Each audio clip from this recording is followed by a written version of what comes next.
So today we're here in Roscoff on the North Brittany coast on a breezy, wild autumn day, looking at this yacht WINDWEAVER. WINDWEAVER, she's a 40-foot length on deck Ketch. She was designed by an Irishman called G. O'Brien Kennedy, better known for his Lymington Slipway design.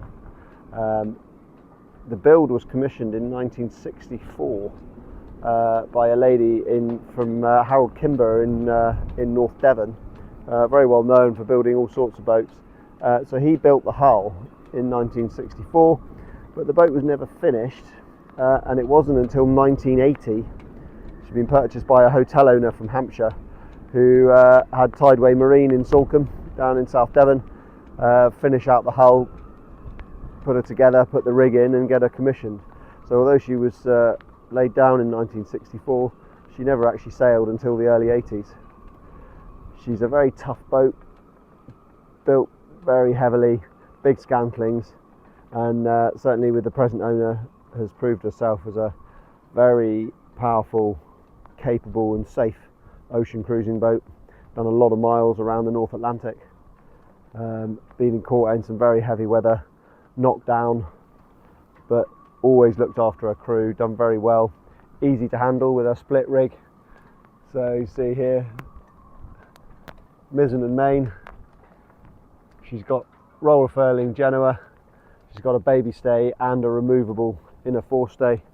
So you see this here is the removable inner forestay laid back, so you can really snug the rig down, and she just pushes on through, nice and sheltered cockpit behind the doghouse. It's a fantastic, easy to handle, very capable cruising boat. Here on the foredeck, you got this baby stay here, and I'll show you later the chain plate. So that a new chain plate that stretches right down inside onto the centre line. In forward, she's got a stainless steel bowsprit which is fixed, and then this Iroko bowsprit pushes out right out beyond to carry an asymmetric spinnaker. See here the fitting for the inner forestay, obviously currently off, and then you've got twin rollers for the anchors. This is a Simpson Lawrence manual high-speed windlass 2-speed one. So the deck was new by the present owner. It's a straight laid teak deck over marine plywood subdeck with glass in between to protect the plywood. And you can see the tow rails here being fitted with these stainless brackets, nicely done, well supported, and then the stanchions bolted through onto these. It's nice because it means you don't get water trapped. You've got lots of freeing underneath. You don't get any damp areas.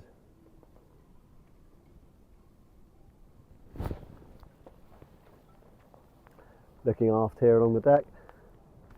So the coach roof has been painted with a marine industrial paint. It's got a little bit of movement in it to allow for movement in the timber. This was done when the boat went to the Mediterranean, because obviously of the heat, the coach roof started to move a bit and they started to get leaks. So they made repairs and painted it with this, so that solved all their problems. You can see here, main cap shroud chain plate. Again, big stuff, way over spec'd in terms of size and strength. Bronze portholes in the coamings.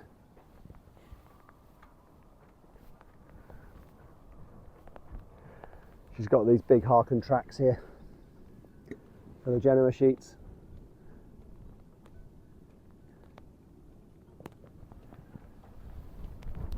And then main sheet track here leading after this self-tailing winch, so you don't have to, you can just do that from the cockpit. And then here, moving aft, looking into the cockpit,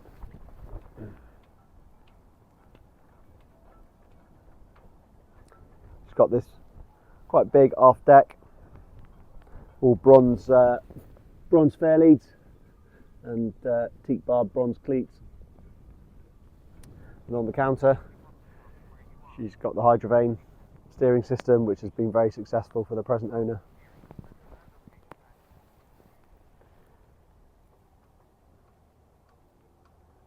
And they're looking forward into the cockpit, so obviously wheel steering on a pedestal. And we've got two sets of sheet winches, primary Lumar 46s and the secondary Lumar 40s.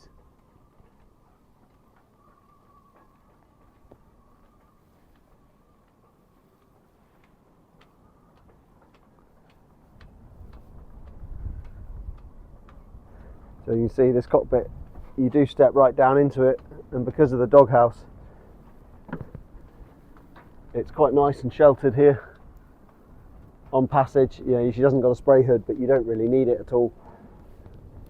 Tucked in out of the wind behind the doghouse.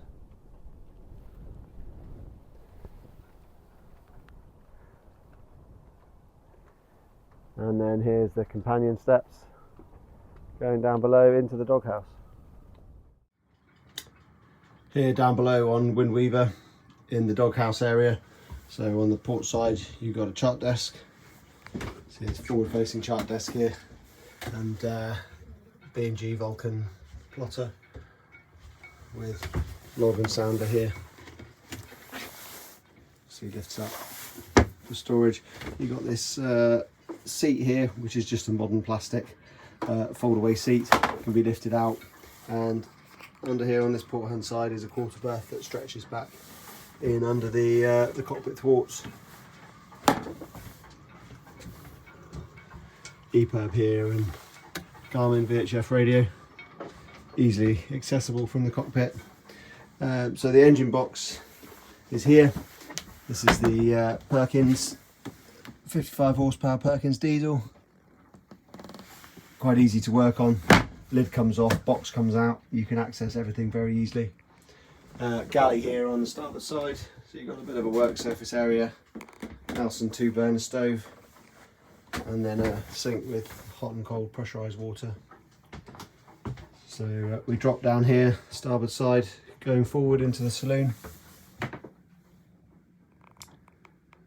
So you've got a starboard settee berth and port settee around a saloon table. Grab rails up here, a sign of a good boat that's been to sea, been used. There's also, you can see the bar over here stowed along the side, drops into these fittings here to create a pipe cup berth. Skylights above, these are all bronze skylights, and cabin lamp here.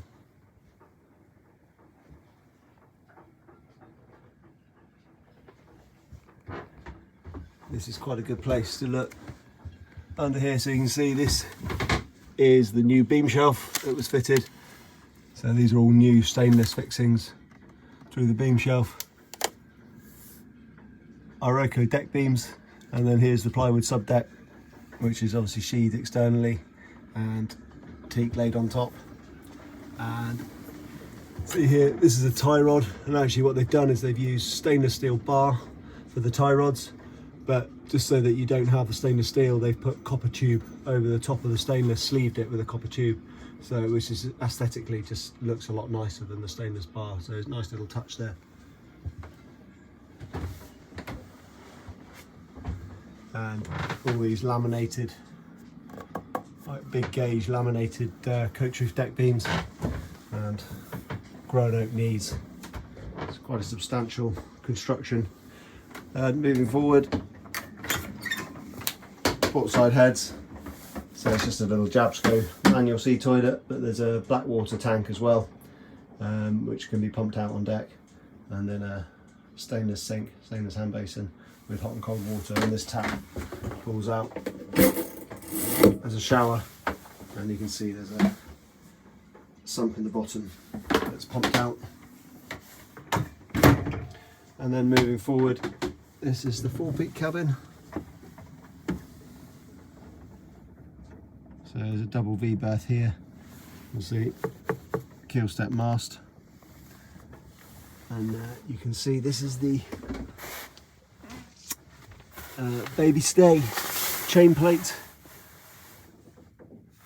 Enormous bit of, difficult to see the dimensions there, enormous bit of stainless steel up through the deck, fastened down to the centre line. So everything about this boat is pretty substantial. You can see up in here. So again, you've got the new beam shelf there, got these grown oak lodging knees which are through bolted, new stainless bolts, and then these great big stainless, great big grown oak hanging knees coming down with stainless bolts. It's very substantial construction, and then you see the size of these deck beams. These are all laminated Iroko, but they're big section beams. A lot of strength in this boat. Moving back aft.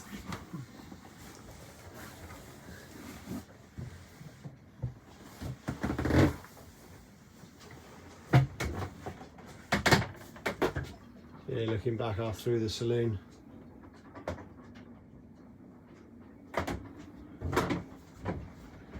Into the doghouse area.